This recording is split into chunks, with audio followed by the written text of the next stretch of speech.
बिस्मिल्लाहिर्रहमानिर्रहीम अस्सलाम वालेकुम स्टूडेंट्स। आज हम पढ़ेंगे cellular respiration of protein and fat कि प्रोटीन और फैट का सेलुलर रिस्पायरेशन किस तरह होता है, मतलब सेलुलर लेवल पे इनसे किस तरह एनर्जी हासिल की जाती है। तो इससे पहले वीडियो लेक्चर्स जो थे उनमें हमने क्या पढ़ लिया, उसमें हमने डिटेल के साथ कार्बोहाइड्रेट का सेलुलर रिस्पायरेशन डिस्कस कर लिया कि कार्बोहाइड्रेट का सेलुलर लेवल पे रिस्पायरेशन किस तरह होता है और इससे किस तरह एटीपी की फॉर्मेशन होती है। तो कार्बोहाइड्रेट फैमिली जो है, जो कि ऑर्गेनिक कंपाउंड का एक बहुत बड़ा फैमिली है, और इसका एक मेंबर है जिसका नाम है ग्लूकोज। अब ये ग्लूकोज जो है ये प्राइमरी सोर्स होता है एनर्जी का बॉडी के अंदर। तो ग्लूकोज मॉलिक्यूल जो है सबसे पहले इसका ब्रेकडाउन होता है साइटोप्लाज्म में एक प्रोसेस के थ्रू जिसका नाम है ग्लाइकोलिसिस। ग्लाइकोलिसिस या ग्लाइकोलाइसिस। ग्लाइकोलिसिस या ग्लाइकोलाइसिस प्रोसेस के थ्रू क्या होता है, ग्लूकोज मॉलिक्यूल का ब्रेकडाउन होता है साइटोप्लाज्म में, और इससे क्या बनता है, इससे बनता है एंड में पायरुविक एसिड। पायरुविक एसिड जो है ये लिंक रिएक्शन के थ्रू कन्वर्ट हो जाता है किस चीज़ में,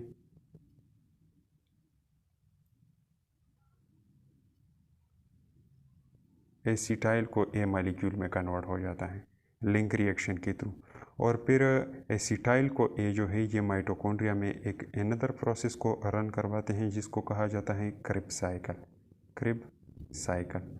और क्रिब साइकिल में जो NAD मॉलिक्यूल जो है और इसी तरह FAD मॉलिक्यूल जो है ये क्या हो जाते हैं, रिड्यूस हो जाते हैं। और ये रिड्यूस NAD जो है और FAD मॉलिक्यूल जो है ये आगे इलेक्ट्रॉन ट्रांसपोर्ट चेन में क्या करते हैं, ATP एनर्जी देते हैं। तो इसी तरह होता है कार्बोहाइड्रेट का सेलुलर रिस्पायरेशन। अब अगर बॉडी के अंदर कार्बोहाइड्रेट की कमी हो और या कार्बोहाइड्रेट मॉलिक्यूल ना हो तो बॉडी क्या करता है, बॉडी सेलुलर लेवल पे क्या करता है, प्रोटीन और फैट से एनर्जी हासिल करता है। तो अब फर्स्ट ऑफ ऑल देखते हैं प्रोटीन को कि प्रोटीन से किस तरह सेलुलर लेवल पे एनर्जी हासिल की जाती है। तो प्रोटीन जो है ये मॉलिक्यूलों से बने होते हैं जिनको क्या कहा जाता है, अमीनो एसिड। प्रोटीन का बेसिक यूनिट कौन होता है, अमीनो एसिड। इसी तरह अमीनो एसिड एक दूसरे के साथ लिंक होते हैं और एक चेन इन्होंने बनाया होता है, और फिर अमीनो एसिड का ये चेन जो है इसी को क्या कहा जाता है, इसी को प्रोटीन का नाम दिया जाता है। तो फर्स्ट ऑफ ऑल क्या कर दिया जाता है, जब प्रोटीन से एनर्जी हासिल किया जाता है तो अमीनो एसिड के बीच में जो बॉन्ड मौजूद होता है इसको पहले ब्रेक डाउन किया जाता है ताकि ये अमीनो एसिड एक दूसरे से सेपरेट किए जा सके। तो अमीनो एसिड जो है, एक अमीनो एसिड का फार्मूला किस तरह होता है, पहले NH2 ग्रुप यहाँ पर होता है, ये NH2 ग्रुप कार्बन के साथ अटैच होता है, और ये कार्बन जो है ऊपर एक हाइड्रोजन के साथ नीचे एक वेरिएंट ग्रुप के साथ अटैच होता है जिसको हम R से रिप्रेजेंट करते हैं। और ये R क्या होता है, ये हाइड्रोकार्बन का एक लॉन्ग चेन होता है। फिर ये कार्बन आगे कार्बोक्सिलिक ग्रुप के साथ यहाँ पे अटैच होता है, और कार्बोक्सिलिक ग्रुप में यहाँ पर क्या मौजूद होता है, ये कार्बन जो है ऊपर ऑक्सीजन के साथ डबल बॉन्ड के थ्रू अटैच होता है और यहाँ पे OH ग्रुप अटैच होता है। तो ये होता है एक अमीनो एसिड, यहाँ पे OH ग्रुप अटैच होता है। अब यहाँ पे दूसरा अमीनो एसिड है सेम इसी तरह। तो एक अमीनो एसिड का अमीनो एंड और दूसरे अमीनो एसिड का कार्बोक्सिल एंड जो है, इन दोनों के बीच में यहाँ पे रिएक्शन होता है और यहाँ से एक वाटर मॉलिक्यूल का रिमूवल होता है। तो जब यहाँ से वाटर मॉलिक्यूल रिमूव हो जाता है तो नाइट्रोजन और कार्बन के बीच में यहाँ पे एक बॉन्ड क्रिएट हो जाता है जिसको पेप्टाइड बॉन्ड कहा जाता है। इसको मैंने सिंपली PP से रिप्रेजेंट कर दिया। तो ये पेप्टाइड बॉन्ड के थ्रू एक दूसरे के साथ लिंक होते हैं। अब इसको जब सिपरेट किया जाता है तो इसमें वाटर मॉलिक्यूल का एडिशन किया जाता है। इसमें क्या कर दिया जाता है, वाटर मॉलिक्यूल का एडिशन कर दिया जाता है। यहाँ पे मैंने लिख दिया H2O। तो अब H2O में ये OH ग्रुप जो है ये यहाँ पे अटैच हो जाता है कार्बन के साथ जिस तरह पहले होता है, और अगेन ये कार्बोक्सिल एंड बन जाता है। और यहाँ पे क्या रह जाता है, एक हाइड्रोजन, क्योंकि OH इसके साथ अटैच हो गया, और वो एक हाइड्रोजन जो है वो अमीनो ग्रुप जो है इसमें इस नाइट्रोजन के साथ अटैच हो जाता है, तो ये NH2 में कन्वर्ट हो जाता है। यहाँ पे NH है तो एक और आ गया NH2। तो इसी तरह अमीनो एसिड एक दूसरे से सिपरेट किए जाते हैं, और ये रिएक्शन जो होता है इसको कहा जाता है हाइड्रोलिसिस। हाइड्रोलिसिस। तो हाइड्रोलिसिस मतलब एडिशन ऑफ वाटर मॉलिक्यूल से क्या होता है, पेप्टाइड बॉन्ड का ब्रिकेज होता है और अमीनो एसिड जो एक दूसरे के साथ लिंक होते हैं ये एक दूसरे से सेपरेट हो जाते हैं। तो अब ये एक अमीनो एसिड हो गया, ये दूसरा अमीनो एसिड हो गया। अब आगे क्या होता है, ये अमीनो एसिड्स जो होते हैं इनसे क्या कर दिया जाता है, इनसे ये अमीनो ग्रुप जो है ये रिमूव कर दिया जाता है। ये अमीनो एंड जो है NH2 ये NH3 की फॉर्म में यहाँ से रिमूव कर दिया जाता है। 2 हाइड्रोजन तो ऑलरेडी इसके साथ मौजूद है, एक और साइटोप्लाज्मिक एरिया में इसके साथ इकट्ठा होके ये NH3 बनाता है। तो ये NH3 जो है आगे कन्वर्ट कर दिया जाता है यूरिया में और फिर यूरिया जो है आगे यूरिन के थ्रू क्या कर दिया जाता है, बॉडी से बाहर निकाल दिया जाता है। तो एक वेस्ट प्रोडक्ट भी इससे बनता है और ये कौन है, ये है यूरिया। और ये बाकी मांदा मालिक्यूल जो रह जाता है अमीनो एसिड का, ये चला जाता है कहाँ पे, ये चला जाता है यहाँ पे। इसको कन्वर्ट कर दिया जाता है, इसमें कुछ चेंजेस कर दिए जाते हैं। उस चेंजेस की तरफ हम नहीं जाएंगे क्योंकि ये फिर हाई लेवल का क्या हो जाएगा, बायोकेमिस्ट्री हो जाएगा, तो आप लोगों का उतना लेवल नहीं है। हालांकि यहाँ पर कुछ चेंजेस इस मॉलिक्यूल के अंदर होते हैं और इसको या तो कन्वर्ट कर दिया जाता है पायरुविक एसिड में, या इसको कन्वर्ट कर दिया जाता है एसिटाइल को ए में, या इसको कन्वर्ट कर दिया जाता है एक अनदर मॉलिक्यूल में और ये फिर स्टार्ट लेता है यहाँ क्रेब्स साइकिल से। तो इन 3 रीजन से अमीनो एसिड जो है ये स्टार्ट लेते हैं और ये क्या करते हैं, ATP एनर्जी की फॉर्मेशन करते हैं। और इनका ये एंट्री जो है मतलब पायरुविक एसिड से एंट्री लेना या एसिटाइल को ए से एंट्री लेना या क्रेब्स साइकिल में किसी मॉलिक्यूल से एंट्री लेना, ये किस चीज़ पे डिपेंड करता है, ये नंबर ऑफ कार्बन पे डिपेंड करता है। फॉर एग्जांपल ये मॉलिक्यूल जो है अगर इसके अंदर 3 कार्बन मौजूद हो तो ये पायरुविक एसिड से क्या लेगा, स्टार्ट लेगा, यहाँ से एंट्री लेगा, क्योंकि पायरुविक एसिड जो है ये 3 कार्बन कंपाउंड होता है। अगर यहाँ पे 2 कार्बन मौजूद है अमीनो एसिड में तो ये एसिटाइल को ए से क्या लेगा, स्टार्ट लेगा, क्योंकि एसिटाइल को ए जो है ये क्या है, 2 कार्बन कंपाउंड है। और इसके अलावा ये क्रेब्स साइकिल जो है इसमें ज़्यादातर 4 कार्बन वाले कंपाउंड मौजूद होते हैं। तो अगर यहाँ पे अमीनो एसिड के अंदर 4 कार्बन मौजूद है तो ये यहाँ से फिर स्टार्ट लेगा। तो इसकी एंट्री जो है ये डिपेंड करता है किस चीज़ के ऊपर, number of the carbon atom के ऊपर। तो इसी तरह जब इन रीजन से क्या होता है, इन रीजन से अमीनो एसिड का एंट्री होता है तो आगे फिर क्या कर दिया जाता है, इसी तरह ATP मॉलिक्यूल का फॉर्मेशन किया जाता है इन अमीनो एसिड से। तो अगर बॉडी के अंदर कार्बोहाइड्रेट की कमी हो तो क्या कर दिया जाता है, प्रोटीन से इसी तरह एनर्जी हासिल की जाती है। तो ये तो हो गया थोड़ा बहुत प्रोटीन के बारे में। अब नेक्स्ट वन आते हैं फैट की तरफ कि फैट से किस तरह एनर्जी हासिल किया जाता है। तो फैट मॉलिक्यूल जो है ये आमतौर पे 2 किस्म के मॉलिक्यूलों से बना होता है। एक को कहा जाता है ग्लाइसरॉल, एक मॉलिक्यूल होता है ग्लाइसरॉल का, और इसी तरह 3 मॉलिक्यूल ऑफ फैटी एसिड। ये दोनों जब आपस में इकट्ठे हो जाते हैं तो ये बनाता है एक फैट मॉलिक्यूल। ग्लाइसरॉल का फार्मूला इस तरह होता है, ये 3 कार्बन कंपाउंड होता है और इसके इस एंड पे क्या होते हैं, हाइड्रोक्सिल ग्रुप अटैच होते हैं। और इसी तरह ये क्या है, ये है एक फैटी एसिड, ये है दूसरा फैटी एसिड और ये है तीसरा फैटी एसिड। ये फैटी एसिड जो है इनके इस साइड पे क्या होता है, OH ग्रुप अटैच होता है।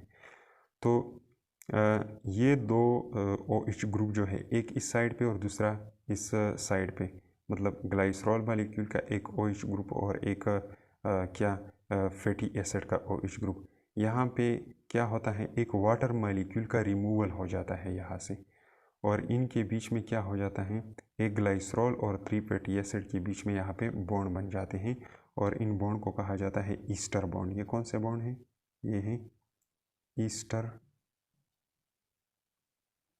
बॉन्ड। और इसी तरह एक मॉलिक्यूल का प्रिपरेशन हो जाता है जिसको कहा जाता है फैट।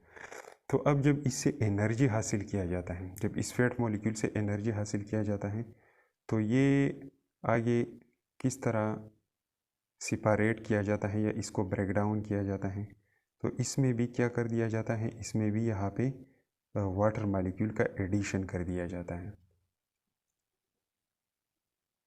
इसको बनाने के लिए क्या होता है, यहाँ से वाटर मॉलिक्यूल का रिमूवल होता है। जब इसको ब्रेक डाउन किया जाता है तो इसमें वाटर मॉलिक्यूल का अगेन क्या होता है, एडिशन होता है, और इसको भी हम क्या कहते हैं, इसको भी हाइड्रोलिसिस कहा जाता है। हाइड्रोलिसिस या हाइड्रोलाइसिस आप लोग पढ़ लें, जिस तरह आपको आसान लगे। तो जब इसमें वाटर मॉलिक्यूल का एडिशन किया जाता है तो क्या होता है, तो यहाँ पे इस वाटर मॉलिक्यूल में जो OH ग्रुप है वो इसके साथ अटैच हो जाता है। यहाँ पे 3 वाटर मॉलिक्यूल जो हैं वो ऐड किए जाते हैं। तो एक OH ग्रुप इसके साथ ग्लाइसरॉल मॉलिक्यूल के इस एंड पे अटैच हो जाएगा, दूसरा यहाँ पे अटैच हो जाएगा, तीसरा यहाँ पे अटैच हो जाएगा, और बच गया एक हाइड्रोजन एटम, एक हाइड्रोजन एटम, तो वो यहाँ पे अटैच कर दिया जाएगा। तो इसके साथ भी अपना OH ग्रुप आ जाएगा। तो अब ये जो मॉलिक्यूल बन गए, ये क्या है, ये है ग्लाइसरॉल, और ये क्या है, ये है फैटी एसिड मॉलिक्यूल। ये एक फैटी एसिड मॉलिक्यूल है, ये दूसरा हो गया, या तीसरा मॉलिक्यूल हो गया। तो अब ये ग्लाइसरॉल मॉलिक्यूल जो है इसको आगे कन्वर्ट कर दिया जाता है किस चीज़ में, एक अनदर मॉलिक्यूल में, जिसको कहा जाता है PgAl, फॉस्फोग्लाइसरल्डिहाइड मॉलिक्यूल में फिर इसको कन्वर्ट कर दिया जाता है। और फॉस्फोग्लाइसरल्डिहाइड मॉलिक्यूल जो है आगे जाकर, ये मॉलिक्यूल आगे जाकर कहाँ पे एंटर हो जाता है, ये एंटर हो जाता है ग्लाइकोलिसिस के ऑक्सीडेटिव फेज में। ग्लाइकोलिसिस में 2 फेजेस होते हैं, एक को कहा जाता है प्रिपरेटरी फेज और दूसरा होता है ऑक्सीडेटिव फेज। तो अगर आप लोगों ने वो ऑक्सीडेटिव फेज वाला फेज़ देखा होगा ग्लाइकोलिसिस में, तो वहाँ पे ये फॉस्फोग्लाइसरल्डिहाइड मॉलिक्यूल जो है इसका फॉर्मेशन वहाँ पे होता है। तो ये फिर वहाँ पे क्या करता है, ऑक्सीडेटिव फेज से एंट्री लेता है ये PgAl मॉलिक्यूल, और इसी तरह आगे पायरुविक एसिड में कन्वर्ट हो जाता है। पायरुविक एसिड से एसिटाइल को A में, एसिटाइल को A से ये क्रिप्स साइकिल में चला जाता है। क्रिप्स साइकिल के जो कंपाउंड इसमें जो बनते हैं, इनमें जिन कंपाउंड का रिडक्शन होता है वो आगे जाकर इलेक्ट्रॉन ट्रांसपोर्ट में चेन में एनर्जी देते हैं। तो ग्लाइसरॉल मॉलिक्यूल से इसी तरह एनर्जी हासिल किया जाता है। अब ये फैटी एसिड मॉलिक्यूल जो यहाँ पे हैं, ये आगे चले जाते हैं और इनका एक अनदर प्रोसेस होता है यहाँ पे, जिसको कहा जाता है बीटा ऑक्सीडेशन। Beta oxidation,